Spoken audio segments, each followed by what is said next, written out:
Okay, तो हम suicide से शुरू करते हैं। फार्मर सुसाइड, ठीक है, इंटर रिलेटेड है फार्म लोन वेवर से, और देखेंगे फिर क्यों ये इंटर रिलेटेड है। 1990s में क्या होना शुरू हुआ, WTO के साथ हमारा एग्रीमेंट ऑन एग्रीकल्चर हुआ, ठीक है। और आप लोगों को पता ही है LPG रिफॉर्म्स तो हुए ही थे, तो वाशिंगटन कंसेंसस के और IMF की जो ऑब्लिगेशंस थी वो क्या थी, फिस्कल डेफिसिट लो रखना है, ठीक है। Hello, am I audible? Hello, hello everyone, Yes, hello, sir. Hello, Yes, sir. You are audible, sir. Okay. तो अभी आप लोग ना बस समझते जाना, जो नोट्स वगैरह है वो बाद में शेयर करूंगा ग्रुप पे, ठीक है। वर्षा, प्रीति, हेलो, यस सर। अमृतांशु, जय, ठीक है। ठीक है सर, ठीक है सर। यस आज वो थोड़ा बच गए, हो नहीं पाए, वरना मैं साथ में लेके आता। तो लेकिन जो भी मैं पढ़ा रहा हूँ वही है नोट्स में, उसे रिवाइज कर लेना है बस, वहाँ पे डेटा, फैक्ट, थोड़े से नाम वगैरह और मिल जाएंगे, ठीक है।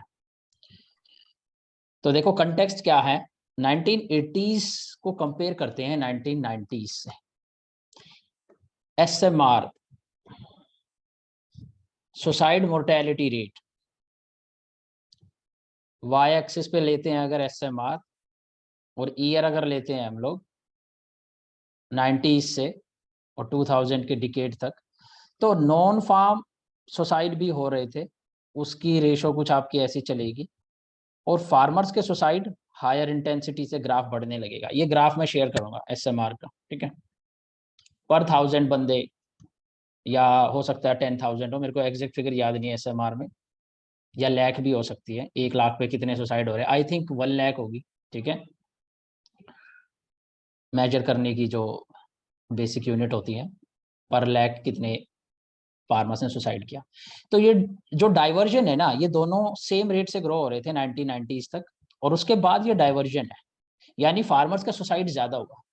अब एक फंडामेंटल चीज यहाँ पर ये हो रही थी कि पब्लिक इन्वेस्टमेंट घट गई थी। पब्लिक इन्वेस्टमेंट एग्रीकल्चर के अंदर, हमारा टॉपिक का पोर्शन भी है एग्रीकल्चर के पार्ट का, ग्रॉस कैपिटल फॉर्मेशन, यानी प्राइवेट इन्वेस्टमेंट ज्यादा होने लगी थी 1990s में, और पब्लिक इन्वेस्टमेंट घट रही थी।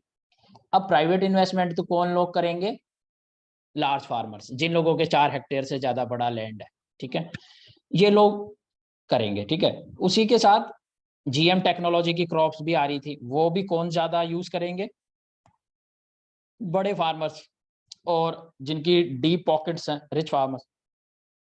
पब्लिक इन्वेस्टमेंट पर सबसे ज्यादा डिपेंडेंट थे मार्जिनल फार्म, स्मॉल फार्मर्स। तो पब्लिक इन्वेस्टमेंट घटनी शुरू हुई 1990s में, और इसी के साथ क्या शुरू हुआ, फार्मर्स डिस्ट्रेस। फार्मर्स डिस्ट्रेस के साथ साथ उस वक्त कुछ ड्रॉट्स और मॉनसून भी ज्यादा थे। तो जब मॉनसून के ड्रॉट भी हो रहे थे, एल नीनो भी फेल कर रहा था हमें, और पब्लिक इन्वेस्टमेंट भी उस टाइम पर गिर गई, तो जो इनपुट कॉस्ट थी ना, वो इनपुट कॉस्ट बड़ी राइज हो रही थी, और आउटपुट का जो प्राइस था वो काफी फ्लक्चुएटिंग था। अब फार्मर के लिए क्या होता है ना, जब वो इनपुट खरीदने जाता है, सीड्स, फर्टिलाइजर्स, और ये सारी सब्सिडीज फिर कम होने लगी थी, तो उसको बंदे को कैश में देना पड़ता है। लेकिन जब अपना सामान बेचने जाता है तो उसके हाथ में पावर नहीं होती कि वो अपना सामान अपने हिसाब से बेच पाए, वहां पर मंडीज प्राइस डिसाइड कर रहे होते हैं। ये क्या करता है ना, उसकी प्रॉफिटेबिलिटी को रिड्यूस करता है, प्रॉफिटेबिलिटी रिड्यूस हो रही होती है। तो ये कुछ इकोनॉमिक रीजंस थे कि ये प्रॉफिटेबिलिटी रिड्यूस हो रही थी, पब्लिक इन्वेस्टमेंट घट रही थी। एक और आर्ग्यूमेंट दी जाती है टेक्नोलॉजिकल फटीग, लेकिन टेक्नोलॉजिकल फटीग का कोई वहां पर एविडेंस नहीं है। टेक्नोलॉजिकल फटीग मतलब जितना यील्ड राइज होनी थी, जितने परसेंट से HYV को, हाई यील्डिंग वैरायटी को जब हम यूज कर रहे थे, तो जितनी पर हेक्टेयर यील्ड इंक्रीज होनी थी। टेक्नोलॉजिकल फटीग का मतलब होता है कि मान लीजिए एक फार्म के अंदर 4 गुना से यील्ड मैक्सिमम इंक्रीज हो सकती है HYV को अप्लाई करने से, तो वो जो लिमिट है वो रीच हो चुकी है। अब टेक्नोलॉजी आगे पर हेक्टेयर यील्ड नहीं बढ़ा पाती। लेकिन MS स्वामीनाथन की रिपोर्ट है, जिन्होंने एग्रीकल्चर रेवोल्यूशन को लीड करा था, कि भाई इंडिया में अभी भी रिजर्वोयर है, यील्ड रिजर्वोयर, हम लोगों के जो फार्म्स हैं वो अभी भी ब्राजील और चाइना से 3-4 गुना कम जो है उसकी यूटिलिटी हम निकाल पा रहे हैं। तो ऐसा नहीं है कि टेक्नोलॉजिकल फटीग हो गई है, टेक्नोलॉजी अभी भी हमने बहुत ढंग से यूज करी नहीं है। तो टेक्नोलॉजिकल फटीग तो रीजन नहीं था, रीजन ये था कि पब्लिक इन्वेस्टमेंट जब घटी तो गरीब फार्मर्स के लिए इनपुट की कॉस्ट ज्यादा राइज हुई रिच फार्मर्स के कंपैरिजन में। दूसरा, जैसे ही WTO के साथ AOA हुआ, पूरी दुनिया की एग्रीकल्चरल मार्केट्स इंटीग्रेट हुई, और जैसे ही हमने अपनी मार्केट ओपन करी तो जो प्राइसेस की जो फ्लक्चुएशन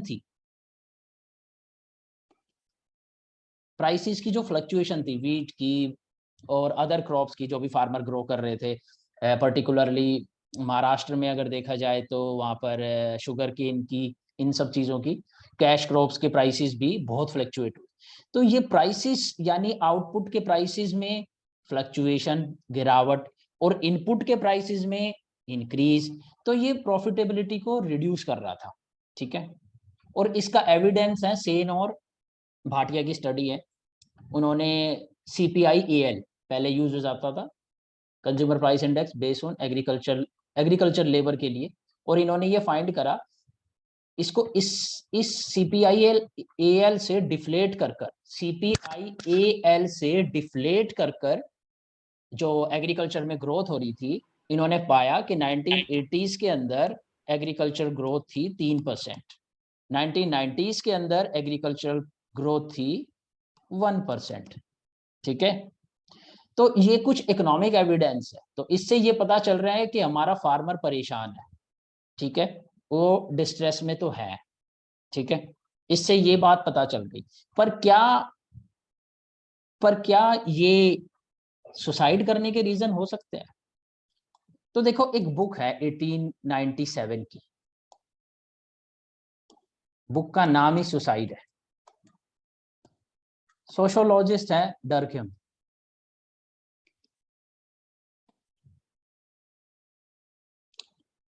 सॉलिडेरिटी कितनी है सोसाइटी में और इंटेंसिटी ऑफ सुसाइड। ये एक बंदा है, कोई इसके दोस्त वगैरह नहीं है, बहुत इंट्रोवर्ट टाइप का बंदा है, कम ही बात करता है लोगों से, और ईगोइस्टिक है काफी।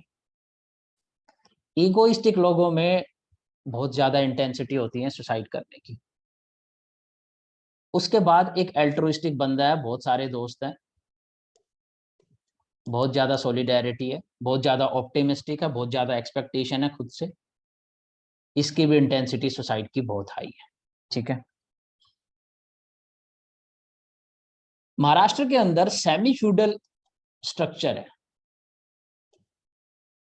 फार्मर्स में पाया गया ईगो का काफी इशू होता है वहां पे। सेमी फ्यूडल स्ट्रक्चर अभी भी बचा हुआ है, टेनेंसी रिफॉर्म तो ढंग से हुए नहीं, ठीक है, लैंड रिफॉर्म भी ढंग से हुए नहीं, तो एक सेमी फ्यूडल स्ट्रक्चर अभी भी बचा रह गया कि बड़े जमींदार छोटे लेबर वगैरह को परेशान करके रखते हैं, और ऐसे फ्यूडल स्ट्रक्चर में एक के नीचे एक लेयर बनी हुई है एक दूसरे को एक्सप्लॉइट करने की, उनके बीच में ईगो का बड़ा इशू है। तो जब ईगो ज्यादा होती है, फार्मर सुसाइड रेट बढ़ जाती है।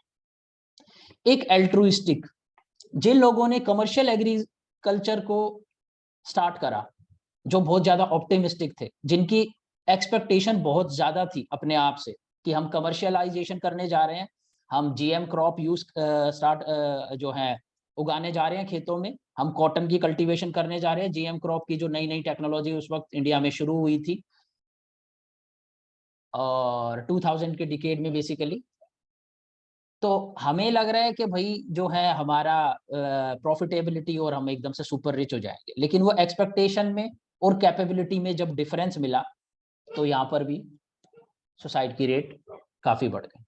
तो ये एक फाइंडिंग करी, क्योंकि इकोनॉमिस्ट कोशिश करते हैं हर चीज को हर एंगल से देखने की। तो यहाँ पर इवेंट्स हैं, और फिर स्ट्रेस फैक्टर हैं, और फिर एक्टर हैं, और फिर ट्रिगर है। तो देखिए, events, monsoon failure, GM crop, WTO का 1995 का एग्रीमेंट ऑन एग्रीकल्चर, इसमें सब्सिडीज को हटाना था, टैरिफ्स को हटाना था, बाहर से इंपोर्ट करना था, फ्लक्चुएशन आ रही थी वर्ल्ड प्राइसेस में एग्रीकल्चर के मार्केट में, ठीक है। और गवर्नमेंट के पब्लिक इन्वेस्टमेंट भी गिर गई 90s के डिकेड में। ये इवेंट्स हैं। स्ट्रेस,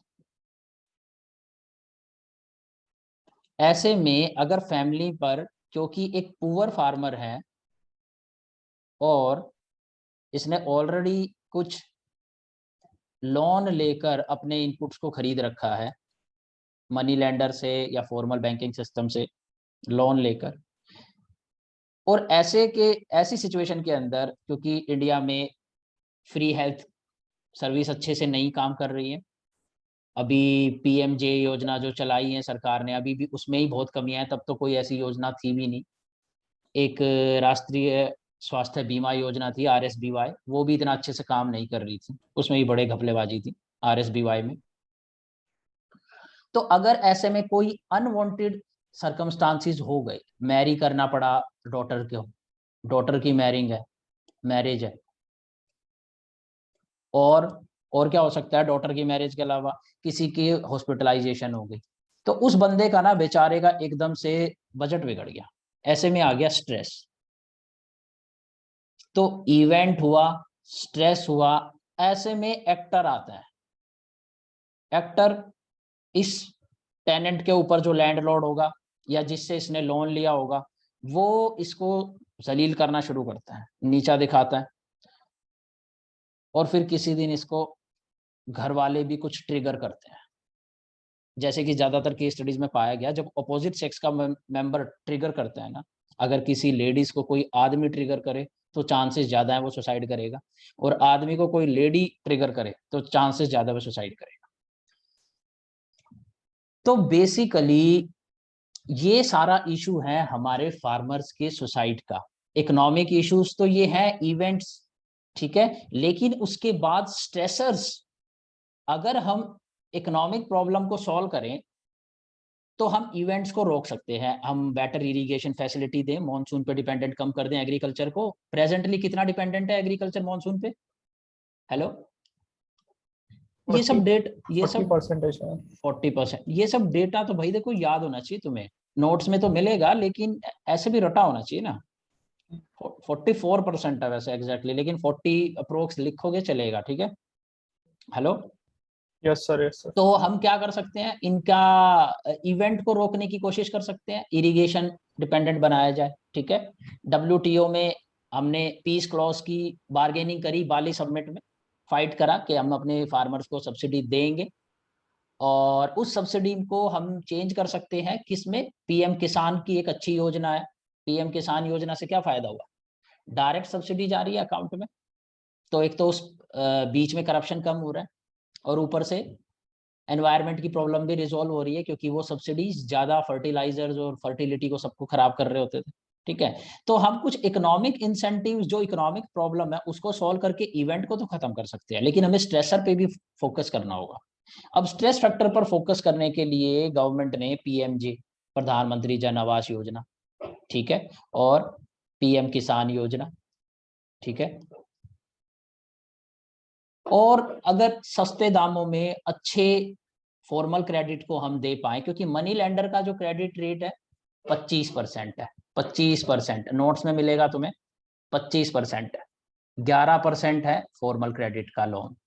और इनफैक्ट किसानों के लिए काफी सारी स्कीम चला रखी है गवर्नमेंट ने, जिसपे किसान क्रेडिट कार्ड एक जैसे की स्कीम है, आप देखोगे 4% पे लोन मिल जाता है, ठीक है। तो ये सारा इशू है जिसके अंदर इकोनॉमिक फैक्टर भी हैं सुसाइड को लेके, और सोशल फैक्टर भी हैं। अब चक्कर ये है, आप लोगों को पता है मोदी जी ने जब लॉकडाउन लगाया था तो सबसे थाली बजवाई थी। Hello everyone, hello. Yes, sir. तो वो थाली इसलिए बजवाई गई थी ताकि लोगों में सोलिडेरिटी बढ़े, क्योंकि सरकार को डर था जब लॉकडाउन लगेगा सब अपने अपने कमरों में, घरों में रहेंगे, स्ट्रेस भी बिल्ड होगा, किसी का बिजनेस खराब हो जाएगा, कितने सारी प्रॉब्लम्स होंगी, वैसे केस में सुसाइड्स की रेट इंक्रीज हो सकती हैं। तो ये क्या था, शो ऑफ सॉलिडेरिटी था। लोग छतों पे बाहर निकल के आएंगे, कैंडल जलाएंगे, थाली बजाएंगे, थोड़ा बोलेंगे, हंसेंगे, बात करेंगे। तो ये जो भी सरकार स्ट्रेटेजीज फॉलो करती हैं या काफ़ी चीज़ें करती हैं, हर चीज़ में कुछ ना कुछ पीछे स्टडीज लॉजिक छिपे होते हैं। ठीक है, तो इंडिया में क्योंकि आप लोगों को पता है ये हमारा जो विलेज एज एन इंस्टीट्यूशंस, जो पंचायत का सिस्टम, ये सब तो खत्म हो ही गया था, ब्रिटिशर्स ने खत्म ही कर दिया था। तो पंचायती राज इंस्टीट्यूशंस, इसीलिए उसी टाइम के करीब ना पंचायती राज इंस्टीट्यूशंस को भी सरकार फोकस कर रही थी। हालांकि थोड़ा सा पहले ही पास हो गई थी। 73rd और 4th अमेंडमेंट एक्ट कब पास हुई थी? हेलो, 1991 में हुआ था। 1999। लेकिन ये जो विलेज के इंस्टीट्यूशंस होते हैं ना, इनमें काफ़ी सारी गड़बड़ होती है, डेमोक्रेटिक नहीं होते हैं, लेकिन कई जगहों पर ये फार्मर प्रो फार्मर रहते हैं, तो उससे भी हेल्प रहती है फार्मर्स की। हावेवर ये सुसाइड्स का मामला आपने डिस्कस करा हम लोगों ने, इसके नोट्स मिलेंगे। और अब बात आती है फार्म लोन वेवर की। ठीक है, तो फार्म लोन वेवर इंडिया में सबसे पहले कौन सा बंदा था जिसने फार्म लोन दिया था? कौन सी सरकार थी? हेलो, फार्म लोन मोहम्मद बिन तुगलक याद है आपको हिस्ट्री में? Yes, sir. मोहम्मद बिन तुगलक ने क्या दिया था? फार्म लोन देने शुरू करे थे। उसके बाद कौन आया था मोहम्मद बिन तुगलक के बाद? Firoz Shah Tughlaq. Takawi Firoz law. Firoz Tughlaq ने फेमाइन और रिवेलियन के डर से लोन वेव करा था पहली बार फार्मर्स का। ठीक है, उसके बाद इंडिपेंडेंट इंडिया में 2 बार फार्म लोन को वेव करा गया, एक 2008 में, एक 1990 में। ठीक है, अब देखो 2 टर्म का मतलब पता होना चाहिए। फार्म लोन वेवर अलग है और राइट ऑफ अलग है। क्या डिफरेंस है इनमें? Hello hello everyone, farm loan waiver और राइट ऑफ में डिफरेंस? अभिमन्यु?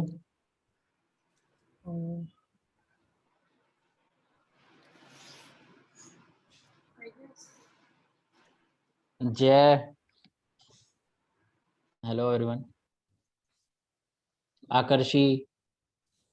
सर एग्जैक्टली नहीं पता है, बट आई गेस वेवर में सरकार पे कर देती है उनका लोन, एंड राइट ऑफ में बैंक। देखो वेवर में क्या है ना कि ठीक है, आपका आंसर पार्शली ठीक है कि सरकार सर जो है वेवर में सर ये लोन जो है ना वो दे दिया जाता है, लेकिन राइट ऑफ में लोन को वो अकाउंट से ही हटा देते हैं। एग्जैक्टली राइट ऑफ में लोन को बैलेंस शीट से हटा दिया जाता है। Indirectly government pay करेगी sir. नहीं, तुम मुझे भी कंफ्यूज कर दोगे सारे बोल बोल के, एक बार नहीं, मुझे सर. बोलने दो। ठीक है, वेवर में क्या होता है कि गवर्नमेंट है, ठीक है, गवर्नमेंट ने बैंक को बोला एक को कि भाई आप इनसे पैसे मत मांगो फार्मर से, ठीक है, इसके पैसे मैं दूंगी। ठीक है, इनका वेव कर दो, इनसे पैसे मत मांगो, जो भी ये आपका जो लोन है इसके पैसे मैं दूंगी। कई बार सरकार इंटरेस्ट भी दे देती है, कई बार बिना इंटरेस्ट के, इंटरेस्ट नहीं देती और बोलती है बाकी का जो भी इनका प्रिंसिपल है मैं दूँ। और आप जो है फार्मर से ये पैसा कलेक्ट नहीं कर सकते।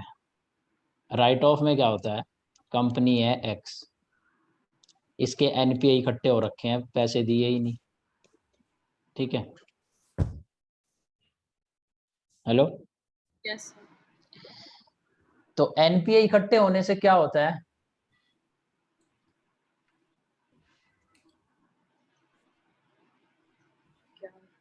CRAR बिगड़ जाता है ना, Yes sir. Capital required adequacy ratio. क्या होता है ये कैपिटल रिक्वायर्ड एडिक्वेसी रेशियो? वो tier 1 tier 2 capital upon as risk weighted assets।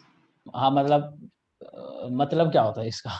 Basically उसका मतलब ये है कि जितना उनके पास एसेट है उसके अगेंस्ट कितना बैंक के पास अपना कैपिटल है। तो जैसे इंडिया में क्या है कैपिटल एडिक्वेसी रेशियो?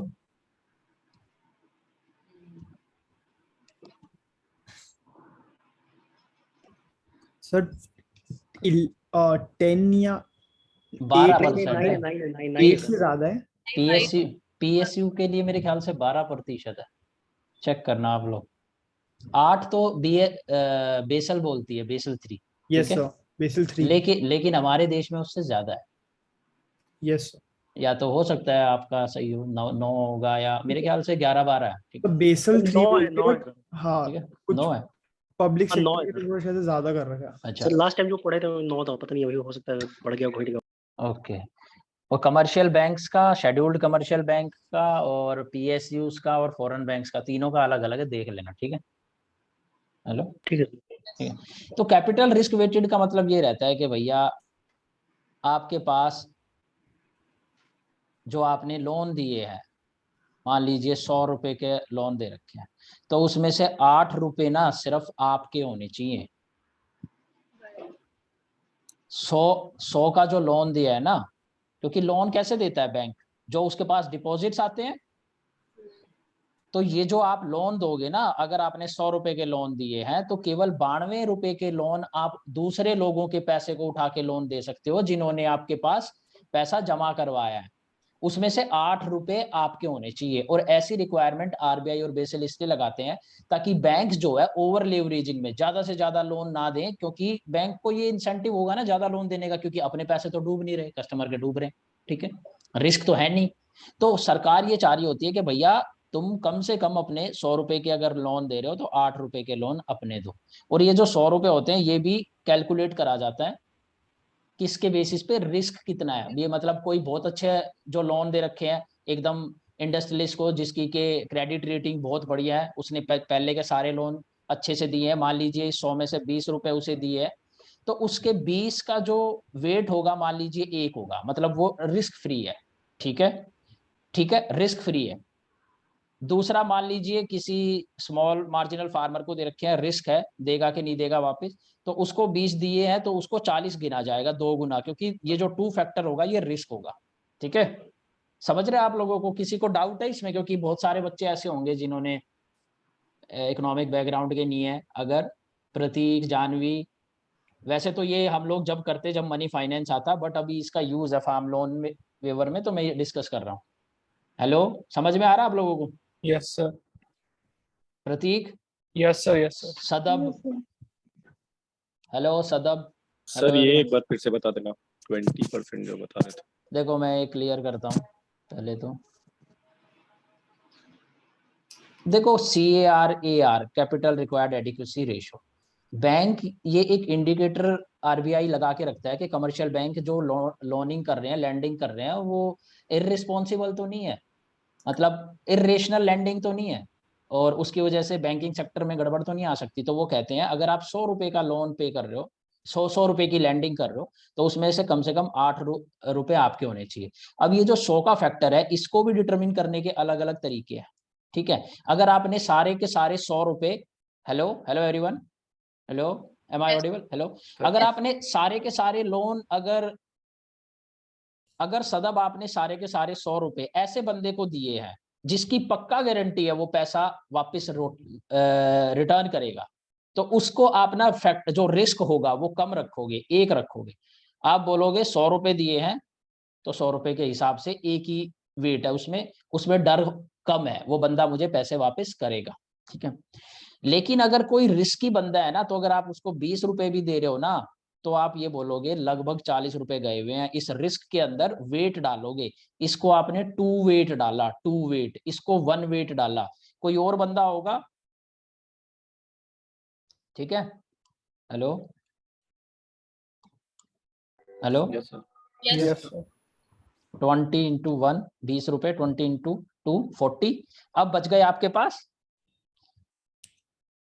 मान लीजिए 20 रुपीज और लोन दिए, और इसका वेट, इसका रिस्क और भी ज्यादा है दूसरे वाले से 3 गुना। तो एक्चुअली में आपने 60 रुपए लोन पे दिए हैं, पर उसका रिस्क मिलाकर 100 रुपीज का मामला बन रहा है लगभग। ठीक है, क्योंकि आपको लगता है यहां से मिलने के चांस पूरी प्रोबेबिलिटी है, लेकिन यहां से 20 रुपए मिलने के चांस 50% प्रोबेबिलिटी है, यहाँ पे 33% प्रोबेबिलिटी है। इसीलिए इस प्रोबेबिलिटी के हिसाब से जब मैं वैल्यू निकालता हूं, तो यानी मैंने 40 रुपए लगभग दे रखे हैं, ठीक है। अब ये मेरा रिस्क वेटेड कितना हो गया, 100 हो गया पूरा। आपने दिए तो एक्चुअली 60 रुपए है लोन पे, लेकिन रिस्क के हिसाब से वेट जो लगा रखा है वो रिस्क मेरा 100 रुपए बना दे रहा है इसे, क्योंकि यहाँ पे जो मेरे पैसे लगे हुए हैं वो लगभग उसकी 33% प्रोबेबिलिटी है कि पैसे वापस आएंगे, ठीक है। केवल 33% प्रोबेबिलिटी है कि जो 20 रुपए मैंने वापस जो दिए हैं वो वापस आएंगे। तो इसलिए इसको जब मैं वेट से मल्टीप्लाई करता हूँ तो ये 60 रुपीज बन जाते हैं, ठीक है। अब मुझे लगता है इसमें से 60 रुपए दिए हुए हैं मैंने और केवल 20 रुपए वापस आएंगे। समझ में आई बात आपको? हेलो? Yes sir. थर्ड वाला केस में ना वो 60 रुपए दिए तो 20 रुपए वापस आएंगे।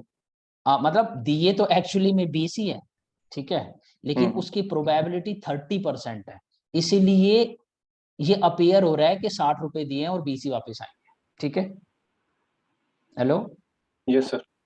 तो ये एक तरीके से रिस्क वेटेड एवरेज को जब हम न्यूमरेटर होता है हमारा कैपिटल, अब इस ये जो बैंक की कैपिटल होती है यानी बैंक के खुद के कितने पैसे हैं, अब इसमें भी टाइप होते हैं, tyre 1 capital plus tyre 2 capital. Tyre 1 में जो बैंक के जो खुद के पैसे होते हैं, जैसे कि शेयर, आपने मेरे शेयर में पैसे लगा रखे हैं, अगर मैं डूबता हूं तो मेरे को आपको पैसे नहीं देने, आप भी डूब रहे हो, तो ये मेरे लिए सेफ कैपिटल है शेयर। और ये बॉन्ड, ये लोन लिए हुए कैपिटल है टायर 2, ठीक है। तो ये तो मुझे देने पड़ेंगे ना, तो इस पे मेरा अधिकार कम है ना कंपनी का। शेयर का तो आपने खुद मेरे साथ बिजनेस में रिस्क लिया है, ठीक है। तो टायर 1 कैपिटल, टायर 2 कैपिटल, समझ में आई ये बातें? यानी टायर 1 कैपिटल अगर किसी बैंक की अच्छी होगी तो वो ज्यादा लोन कर सकता है क्योंकि उसके खुद के अपने पैसे हैं। टायर 2 कैपिटल ज्यादा होगी तो वो जो कैपिटल उसकी है उसमें आधे बंदों से उसने एसबीआई का बॉन्ड बेच के पैसे रेज कर रखे हैं, और बॉन्ड के पैसे तो आपको वापस करने पड़ते हैं लेकिन शेयर के पैसे आपको वापस नहीं करने पड़ते, ठीक है। तो शेयर के पैसे एक्चुअली में मेरी कोर कैपिटल है और उसके बेसिस पे मैं हायर लैंडिंग कर सकता हूं, क्योंकि वहां पे पैसे डूबेंगे तो मेरे से मांगने नहीं आएगा शेयर होल्डर, लेकिन बॉन्ड वाला तो आएगा। आपको पॉइंट समझ में आ रहा है? हेलो? Yes sir. क्लियर है? हाँ जी। तो चलो अब जब ये खत्म हो गया है तो हम करते हैं फार्म लोन की बात, वेवर की बात। तो देखो फार्म लोन वेवर पे ना 3-4 बंदों की स्टडीज है, मैं उन सबके नाम बता रहा हूँ, ठीक है। पहले तो ये इन इकोनॉमिक्स के नाम याद रखने हैं, और आपको पता है क्योंकि हम लोग इकोनॉमिक्स में के जब भी आंसर लिखेंगे जीएस इकोनॉमी के आंसर का और ऑप्शनल का ये डिफरेंस है, हमें कोट करना होगा स्टडी को, ठीक है।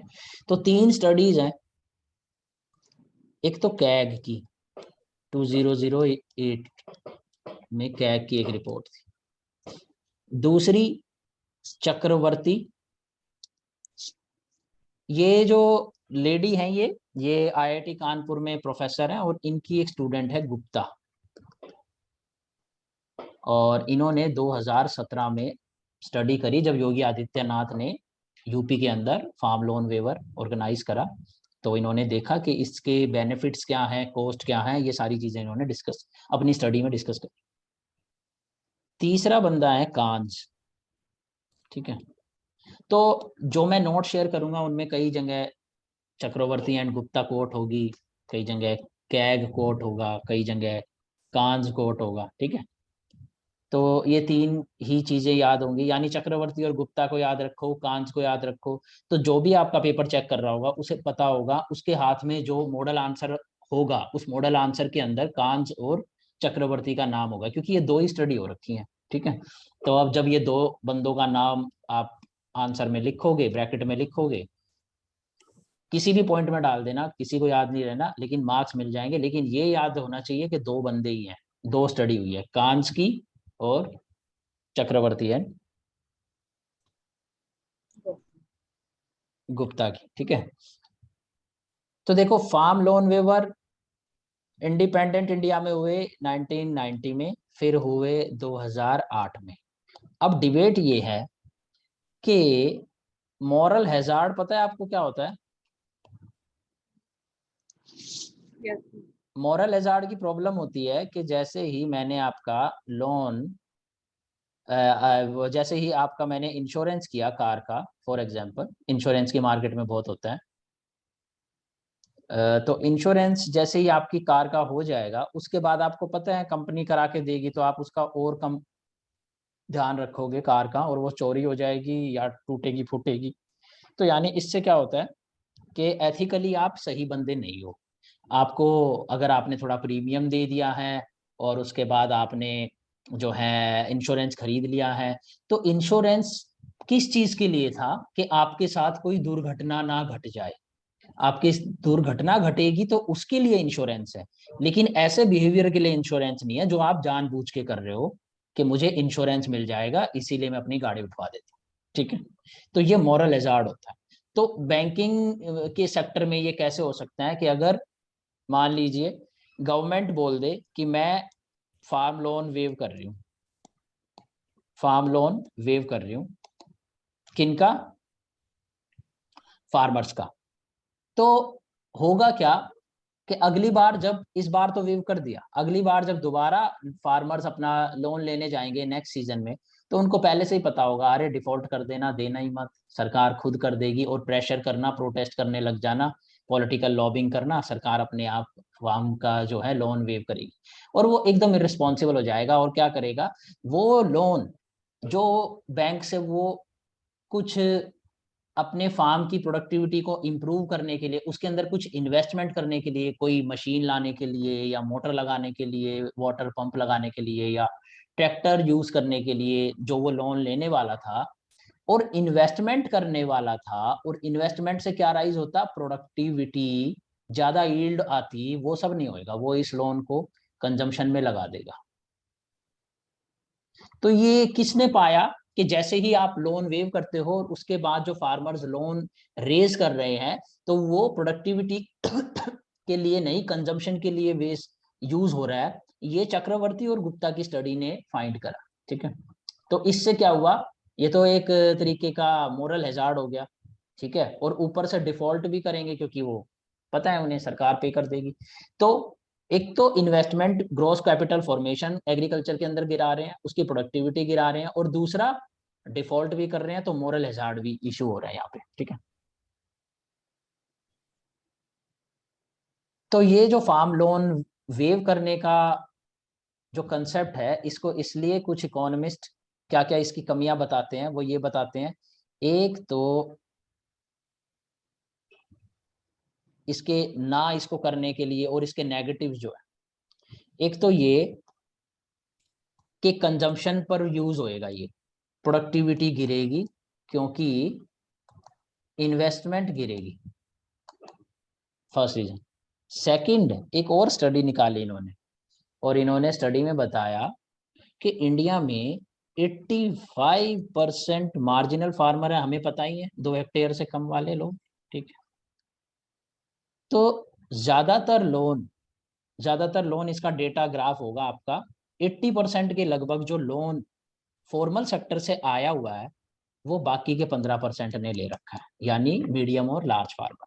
तो जब आप लोन वेव करने जा रहे हो ना, तो आप किसके लिए करने जा रहे हो, मार्जिनल और स्मॉल फार्मर के लिए, लेकिन एक्चुअली में बेनिफिट किसे हो रहा है, लार्ज फार्मर को, क्योंकि ये जो बेचारे 85% लोग हैं ना, ये तो मनी लेंडर से लोन रेस कर रहे हैं।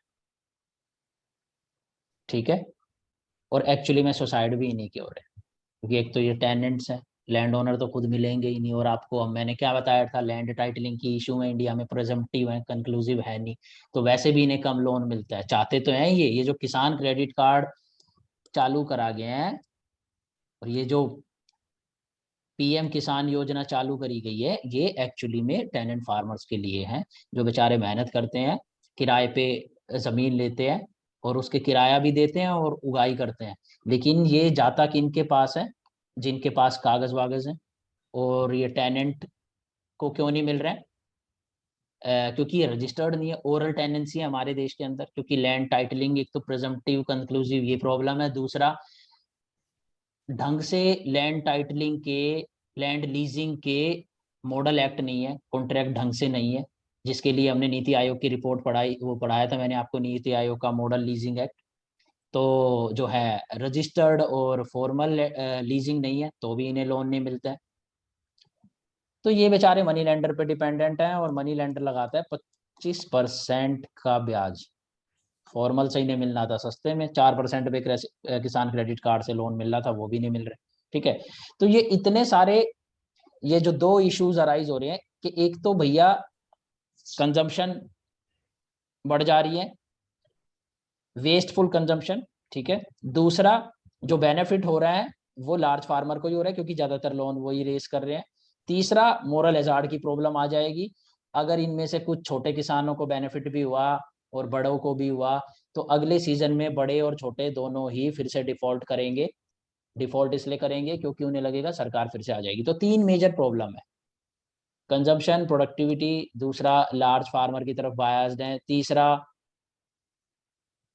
क्या है, मोरल हैजार्ड, डिफॉल्ट रेट बढ़ जा रही है। ठीक है, ये कुछ आर्गुमेंट है जो ये कहती है कि हमें ये जो है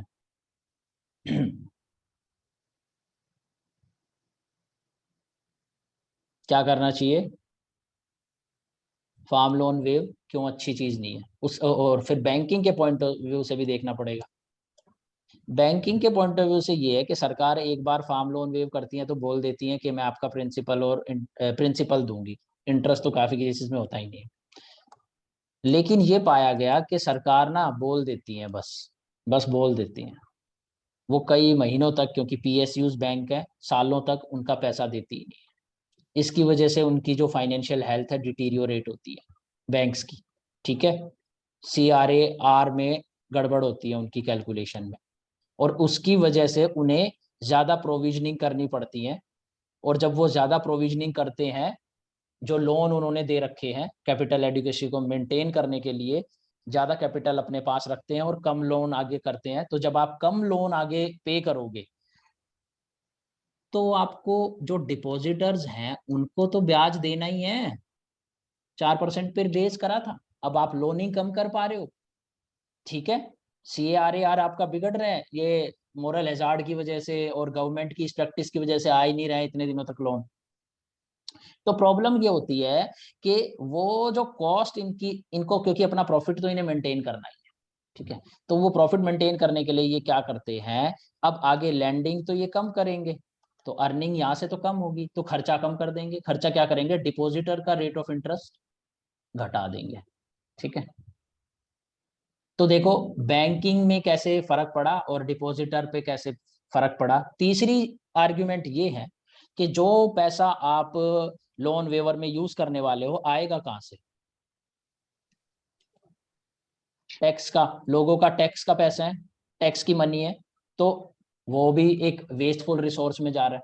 अगर वही टैक्स का पैसा आप कोई रोड बनाने में या फार्मर्स के लिए कोई कैनाल बनाने में या इरिगेशन सिस्टम को इम्प्रूव करने में करते तो कोई बात थी, कोई फायदा था। ठीक है, अदरवाइज इससे क्या हो रहा है, इससे तो बैंक की प्रॉब्लम क्रिएट खराब हो रही है, बैंक का जो बैंकिंग कल्चर एक देश में खराब हो रहा है। लोग लोन लेंगे, डिफॉल्ट करेंगे, उसके बाद बैंक उसका जो भरपाई है वो डिपॉजिटर से करेगा। ठीक है, और बैंक की लैंडिंग भी खराब होएगी, तो उसकी वजह से फर्दर इंडस्ट्री सेक्टर को, वर्किंग कैपिटल को फाइनेंस करने में वहां पर इन्वेस्टमेंट की साइकिल रुकेगी। और यानी आपके देश का जो AD है C+I, आय तो एकदम गड़बड़ा जाएगा, और government spending, fiscal deficit G-T, ये भी बढ़ जाएगा। ये दोनों चीजें क्या करेंगी, ये दोनों चीजें सेविंग को खराब करेंगी, टैक्सेस बढ़ाने पड़ेंगे, सेविंग खराब होएगी, सेविंग खराब होएगी तो टैक्सेस बढ़ाएंगे तो क्या जाएगा, सोलो मॉडल में पहुंच जाओगे ना। सेविंग रेट डिक्रीज होएगी तो per capita income, hello, Yes. तो ये सारे बहुत सारे ये सारे इम्पैक्ट्स हैं जो आप एज इकोनॉमिक्स ऑप्शनल में आप बता पाओगे, जोन जोन से फैक्टर हो रहे होंगे उनको ब्रैकेट में डाल दिया करना, सोलो मॉडल कोट कर दिया करना। ठीक है, इस तरीके से मार्क्स ज्यादा इंप्रूव करे जाएंगे। अब बात आती है कि काउंटर आर्ग्यूमेंट क्या है। ठीक है, काउंटर आर्ग्यूमेंट अब मैं आपको बताता हूँ। काउंटर आर्ग्यूमेंट है प्रोनब सेन की। ठीक है, प्रोनब सेन की काउंटर आर्ग्यूमेंट है। उन्होंने कहा कि एग्रीकल्चर के NPA कितने हैं, 2018 का डेटा है, 8%, सिर्फ एग्री सेक्टर से है NPA। इंडस्ट्री के कितने हैं 21%। एंड ये डेटा देने के बाद प्रणव सेन सिर्फ एक क्वेश्चन लिखता है, who has the moral hazard problem. इससे तो ये पता चल रहा है कि हमारे इंडस्ट्रियलिस्ट की मोरल हैजार्ड प्रॉब्लम ज्यादा है, क्योंकि इंडस्ट्री के एनपीएस ज्यादा है, एग्रीकल्चर सेक्टर के एनपीएस कम है। ठीक है, फिर एक और काउंटर आर्ग्यूमेंट को ये जवाब देते हैं, ये कहते हैं कि आपकी स्टडी जो है वो ये बता रही है, आपकी स्टडी जो है वो ये बता रही है कि लोन वेव ऑफ करने के बाद अगले साल बैंक जो है मार्जिनल फार्मर्स को लोन देते ही नहीं। तो इन्होंने कैग की रिपोर्ट ला के खड़ी कर दी और इन्होंने कहा, कैग की रिपोर्ट ये कह रही है 36% जिनके वेव खरीद गए थे फार्म लोन ऐसे फार्मर्स, उनमें से 36% को जो डेट रिलीफ सर्टिफिकेट देना था फार्म लोन का वो नहीं दिया। अगर वो सरकार देती तो बैंक उस सर्टिफिकेट को देख के उन्हें लोन दे देते। तो इसलिए लोन कम नहीं मिल रहे हैं कि बैंक वॉलंटरली पैसे दे ही नहीं रहे। इसलिए ये सरकार की गलती थी कि उन्हें आप क्लासिफाई करो कि इनको लोन वेवर का फायदा मिला था, और आप जो है ये कंडीशन लगाओ कि लोन वेवर अगर दिया है तो सरकार ने दिया है, इनमें इनके डिफॉल्ट की बात नहीं है, तो आप इन्हें फर्दर लैंडिंग करो। ठीक है, तो ये काउंटर आर्गुमेंट को ये खत्म करता है। ठीक है, सर इंडस्ट्री का एनपीए कितना बताया था आपने? 21 डेटा में होगा वो वहां पे। ठीक, आर्टिकल पढ़ना है तो पढ़ सकते हो, लाइव मिनट में है। इस फार्म लोन वेवर बैड, ये प्रणव सेन का आर्टिकल है, रीड करना हो तो। पर कोई फायदा नहीं ना, टाइम वेस्ट है, कितनी चीजें रीड करोगे, इतना सब करना है। मैं बता ही रहा हूँ, यही काम तो मैं कर रहा हूँ। तो इन्होंने ये काउंटर आर्ग्यूमेंट दी। उसके बाद इन्होंने क्या कहा कि देखिए, जब कोई इन्वेस्टर इन्वेस्ट करता है, ठीक है, वो रिस्क को कंसीडर करता है, रिस्क इनटेक करता है, तो सरकार उसके सपोर्ट के लिए खड़ी होती है। तो एग्रीकल्चर जो है ना, एग्रीकल्चर वो भी एक रिस्क टेकिंग गेम है, वो तो इनफैक्ट इंडस्ट्री से भी ज्यादा है। तो ऐसी सिचुएशन में अगर हमारे मार्जिनल फार्मर्स या लार्ज फार्मर्स को कोई प्रॉब्लम आती है तो सरकार की वो क्या कहते हैं रिस्पॉन्सिबिलिटी बनती है कि उनको भी वेव करा जाए, उनकी भी बेलिंग आउट करी जाए, मदद करी जाए। जैसे कि अभी बैंकरप्सी कोड वगैरह बनाए हुए हैं, तो बैंकरप्सी कोड में क्या होता है, इन बंदों का क्या करेंगे, इन इन्वेस्टर्स का, इनके ना ये लोग राइट ऑफ कर देंगे।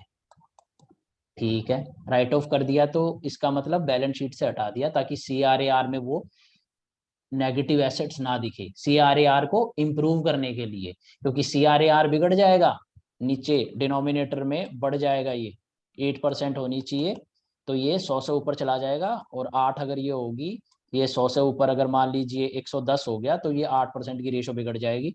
तो इसमें से मुझे वापस 100 लाने के लिए, तो जो NPA जो है इन्वेस्ट इंडस्ट्री के, वो 10 रुपए के इंडस्ट्री के, इसको मैं हटा देता हूँ, ताकि मेरी रेशो बेसल नॉर्म्स और RBI की नॉर्म्स के अकॉर्डिंग दिखे। लेकिन इसका मतलब ये नहीं होता कि मैं इन लोगों से पैसे लेऊंगा नहीं, यहाँ पर मैं पैसे इनसे लूंगा, लेकिन फर्दर आर्ग्यूमेंट, जब मैं इनसे पैसे लूंगा तो अब मैं इनका जो बैंकरप्सी कोड में, इंसॉल्वेंसी में मैं इन पे केस करूंगा, और वहां पर रीनेगोशिएशन होगा, आर्बिट्रिंग होगी वहां पर। ठीक है, तो वो लोग क्या करेंगे कि बोल देंगे भैया इनका ब्याज माफ कर दो, या जो इनका ब्याज है 2% कर दो। ठीक है, तो इससे रीनेगोशिएट होगा, तो भी तो एक तरीके के, इसको एक लिए वर्ड यूज बोलते हैं, पता है क्या, बैंकिंग सेक्टर में इसको बोलते हैं हेयर कट।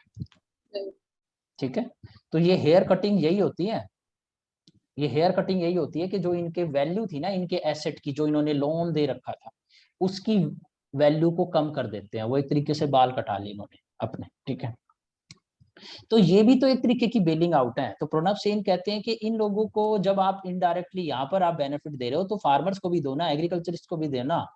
और अगर आपकी आर्ग्यूमेंट ये है कि लार्ज फार्मर को बेनिफिट हो रहा है, तो कोई रास्ता निकालो ना कि आप टारगेट कर पाओ स्मॉल फार्मर को, और लार्ज फार्मर से डिफरेंशिएट कर पाओ। आप ये मत बोलो कि फार्म लोन वेविंग एक गलत चीज है और वो खराब कर देगा सोसाइटी को और मोरल हैजार्ड की प्रॉब्लम है और फार्मर्स को एक तरीके से एंटी ग्रोथ और एंटी मार्केट मत शो करो।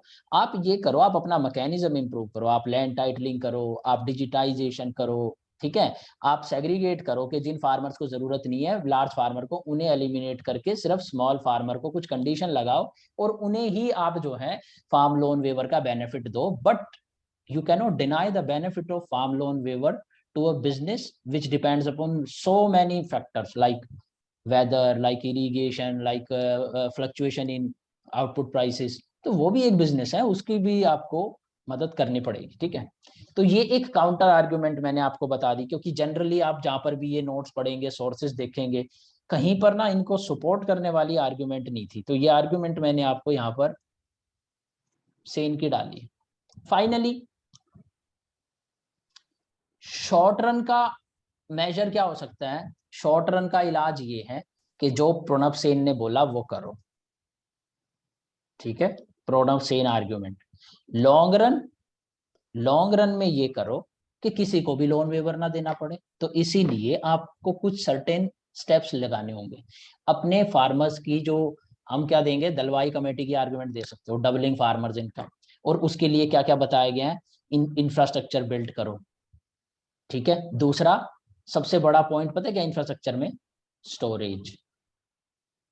देखो ज्यादा कैश क्रॉप्स को उगा पाएंगे फार्मर्स, मतलब 20% वेस्ट हो जाती है वेजिटेबल्स की प्रोडक्शन, और क्योंकि वो 20% वेस्ट हो जाती है, वो टोमेटोज को स्टोर नहीं कर सकते, एक ही साथ उनको बेचना पड़ता है क्योंकि उनके पास स्टोरेज फैसिलिटी नहीं है। इसलिए वो उसको बोलते हैं distress cell. Distress cell word, distress cell बेचारे क्या कहते हैं, जब सीजन आया टमाटर का, तो मान लीजिए मैं ना बेचना चाहता हूं अपने टोमेटो को अभी, ठीक है, मैं चाहता हूं कि अभी सप्लाई बहुत है, सबने उगा रखा है, थोड़े से 2 महीने बाद बेचेंगे ताकि जब डिमांड सही होगी और सप्लाई घटी हुई होगी। लेकिन मैं ये कैसे करूं, वो तो सड़ जाएंगे। तो मेरे फार्म साइड पे अगर इंफ्रास्ट्रक्चर बना हुआ है कोल्ड स्टोरेज, तो मैं क्या करूंगा, सारे टोमेटो यहाँ शिफ्ट कर दूंगा, अक्टूबर में रिलीज करूंगा, इंतजार करूंगा आराम से, ताकि जो कस्टमर हैं 2-2 रुपए किलो टमाटर जो ले रहे हैं, और जो बीच के इंटरमीडियरीज है, उनसे मैं निपट सकूं और अपना बढ़िया प्राइस में बेच सकूं। तो ऐसा इंफ्रास्ट्रक्चर बिल्ड करो ताकि जो ये सीरियल्स की क्रॉप्स हैं, इनमें कम पैसा मिलता है लेकिन कैश क्रॉप्स में बहुत मिलता है। अगर वहां पर सही प्राइस मिले और वेस्टेज ना हो, तो सारे जो छोटे फार्मर्स हैं, छोटे फार्मर सारे वेजिटेबल्स को उगा के अपना ये जो इशू है इनका सुसाइड का, और ये जो प्रॉफिटेबिलिटी का इशू है, इसको ओवरकम कर सकते हैं, ठीक है। फर्दर आप रोड इंफ्रास्ट्रक्चर बनाओ, ठीक है, फार्मर्स के लिए जो भी सपोर्ट सर्विसेज है वो प्रोवाइड करो, ठीक है। इससे बेटर तो ये होगा कि आप उनको एक स्वामीनाथन का जो फॉर्मूला है, क्या है, C2 + AL + AL है ना, हाँ, C2 + AL, इसके ऊपर 50% है ना, यस सर। सर ठीक एक है। फैमिली लेबर भी कंसीडर करते हैं हाँ, इसमें, फैमिली लेबर भी और ट्यूटेड वैल्यूज लैंड। लैंड का रेंट भी, यस सर, लैंड का रेंट ठीक भी। है। तो ये फॉर्मूला मैं जब हम MSP कर रहे होंगे ना, तब मैं डिस्क्राइब करूंगा, जिनको नहीं समझ में आ रहा। मतलब कुल मिला के ये है कि एक फार्मर की जितनी कॉस्ट लगेगी, टोटल कॉस्ट, उस कॉस्ट के अंदर सारी कॉस्ट, ये नहीं बीज की, पानी की, फर्टिलाइजर की, बल्कि फार्मर उस लैंड पे अगर काम ना करता तो वो उसे अपॉर्चुनिटी कॉस्ट 5,000 रुपए में किराए पे दे सकता था, तो वो 5,000 भी ऐड होंगे। दूसरा, वो कहीं और काम भी करने जाता तो उसकी लेबर के भी ऐड होंगे, ठीक है। तो जो प्राइस देना चाहिए MSP का, वो इस C2 + AL पे कैलकुलेट होना चाहिए, ठीक है। तो कुछ ऐसा मेजर करेंगे हम लोग, इंफ्रास्ट्रक्चर पे बिल्ड करेंगे, रिसर्च पे पैसा लगाएंगे ताकि यील्ड जो है वो इंक्रीज होए, ठीक है। लैंड टाइटलिंग वगैरह करेंगे, लैंड लीजिंग एक्ट करेंगे, जितने भी हमारे लॉन्ग टर्म में जो पेंडिंग इश्यूज हैं एग्रीकल्चर के, जो भी रिफॉर्म्स हैं, दलवाई कमेटी को भी देखेंगे जब हम ये डिस्कस करेंगे आगे इश्यूज, वो सारे अप्लाई कर देंगे, तो ये प्रॉब्लम अपने आप ठीक हो जाएगी। ये एक बस ये लगा लीजिए, आपको अगर कोई मान लीजिए मान लीजिए कोई रेगुलर आपके हेडेक होता है, ठीक है, तो एक बार तो एलोपैथी की गोली ले लो, ठीक करा लो अपना, अब वो बेचारे को दर्द में तो नहीं छोड़ सकते आप, लेकिन उसका लॉन्ग टर्म इलाज होम्योपैथी से करो, उसके लाइफस्टाइल को करेक्ट करो, वो ऐसा क्या गलत करता है जिससे उसे बार बार सर में दर्द होता है, गलत खाता है, गलत टाइम पे जागता है, क्या करता है, वो इशू खत्म करो। तो ऐसा ही हमें अपने एग्रीकल्चर सेक्टर के साथ करना होगा। शॉर्ट रन के लिए हम फार्म लोन वेव को यूज करें और इसको एक थोड़ा सेंसिटिव तरीके से देखें, और लॉन्ग टर्म में अपने फार्मर्स को स्ट्रेंथन करने के लिए वेरियस रिफॉर्म्स लेके आए। लैंड रिफॉर्म से लेके, लैंड रिफॉर्म में लैंड डिजिटाइजेशन, ठीक है, और land leasing act, contract farming, infrastructure. Contract farming का अभी एक लेक्चर बाकी है, तो कॉन्ट्रैक्ट फार्मिंग में देखेंगे आप, वहां पर भी कोल्ड स्टोरेज के इंफ्रास्ट्रक्चर को बिल्ड करा जाता है, ठीक है, क्योंकि वो नई नई टेक्नोलॉजी लेके आएंगे और वो इंफ्रास्ट्रक्चर बिल्ड करेंगे ताकि फार्मर से स्टोर कर सके वो वहाँ पे। जैसे टोमेटो केचप को अगर टोमेटो चाहिए तो वो कोल्ड स्टोरेज बना देगी जिन फार्मर से उसने कॉन्ट्रैक्ट करा होगा साथ में फार्म के, और वहां पर स्टोर कर लेगी अपने टोमेटो और केचप बनाती रहेगी। तो ये सारे रिफॉर्म्स लेके आने होंगे हमें, ठीक है, तो ये लॉन्ग टर्म का इशू है। तो ये सारा आपको नोट्स मिल जाएंगे। अब किसी को डाउट है तो वो पूछ सकता है। C2A2 यही है, comprehensive cost along with agriculture labour, ठीक है। इसमें फिर से बता देता हूँ, स्वामीनाथन ने क्या बोला है, एमएसपी इसके बेस पे कैलकुलेट होना चाहिए, C2+A है। अभी क्या होता है, अभी एमएसपी जो सरकार देती है वो ये कहती है कि अगर आपने 100 रुपए खर्चे फार्मर में, और ये 100 रुपए कहाँ से आए, फर्टिलाइजर, सीड, इलेक्ट्रिसिटी, ये आपके 100 रुपए लग गए। तो अब सरकार कहती है अब टोटल 100 रुपए लगे आपको, ये 1 kg वीट बनाने में एंड राइस बनाने में, तो मैं इसको 150 रुपए में ले लेती हूँ, ठीक है। MS स्वामीनाथन ये कहता है कि ये 150 रुपए का एमएसपी सरकार ने तय कर दिया। MS स्वामीनाथन ये कहता है कि ये 100 रुपए में आपने बिजली ऐड कर ली, आपने फर्टिलाइजर ऐड कर लिया, आपने सीड्स ऐड कर लिए, आपने ट्रैक्टर का पेट्रोल भी ऐड कर लिया, सब कर लिया, ठीक है। लेकिन जिस प्लॉट ऑफ लैंड पे ये खेती हो रही है, अगर मैं उस पे खेती ना करता तो उसे मैं कहीं किराए पे दे सकता था 50 रुपए में, प्लस मैं भी खाली बैठता अगर उसे किराए पे देता तो मैं घर में बैठा बैठा क्या करता, मैं कहीं लेबर करने जाता तो मैं भी 50 रुपए कमा लाता। तो अब जो इनपुट कॉस्ट हो गई वो हो गई 200 पूरी, और इस 200 का 50% यानी 100 रुपए और जोड़ दो, यानी 300 रुपए एमएसपी, 300 रुपए एमएसपी मिलना चाहिए स्वामीनाथन कमेटी के अकॉर्डिंग। और ये जो फार्मर्स प्रोटेस्ट करते रहते हैं ना और बार बार कहते हैं कि स्वामीनाथन के अकॉर्डिंग एमएसपी हमें दीजिए, तो वही यही होता है वो स्वामीनाथन का एमएसपी। इसमें देख सकते हो ना आप कितना डिफरेंस आ गया, और डिफरेंस आ गया इसमें तो। और सरकार कह देती है नहीं हम तो 50%, स्वामीनाथन रिपोर्ट ने बोला है 50% इनपुट कॉस्ट से ज्यादा दो, तो हम तो दे रहे हैं, लेकिन वो कॉम्प्रिहेंसिव इनपुट कॉस्ट नहीं है। तो स्वामीनाथन कहता है कॉम्प्रिहेंसिव होनी चाहिए, अपॉर्चुनिटी कॉस्ट लैंड की भी और मेरी लेबर की भी, ठीक है। तो ये इशू थे, ये 2 पॉइंट थे, और बस यही लेक्चर है, ठीक है। Hello hello everyone, yes sir. Doubt है किसी को?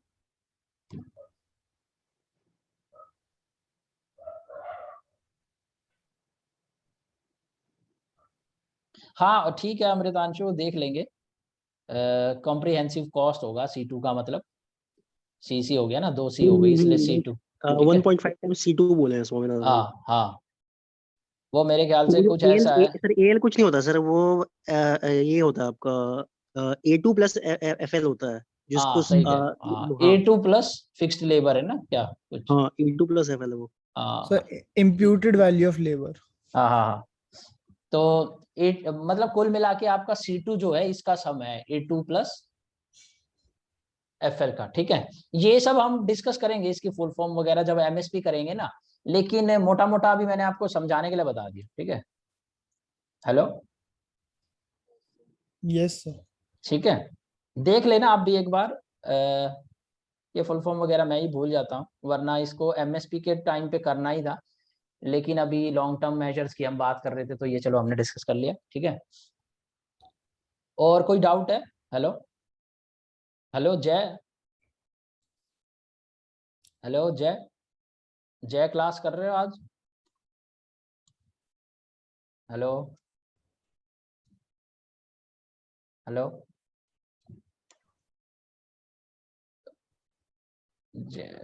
अच्छा चलो, पूर्वी, सदब, प्रीति, प्रतीक, जैन, इसमें कुछ डाउट है? Varsha, Kartikeya, Janvi, hello? No, sir. Okay, तो ठीक है, खत्म करें फिर क्लास को। Yes sir. ठीक है, देखो लंबी क्लास इसलिए नहीं ले रहा मैं, ज्यादा प्रीलिम्स आ रहा है इन लोगों का, लेकिन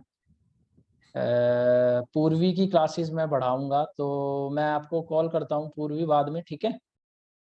हेलो हेलो हेलो हेलो, पता नहीं आज बच्चे क्लास कर भी रहे हैं क्या, या कर रहे ऑनलाइन करके चले गए हैं। नहीं सर, कर रहे मुझे class। आप लोगों को ना वैसे ऑनलाइन उसमें ही रखना चाहिए, वीडियो में, पता ही नहीं चलता। कर रहे सर। तो ठीक है अभिमन्यु, आकर्षी, हेलो?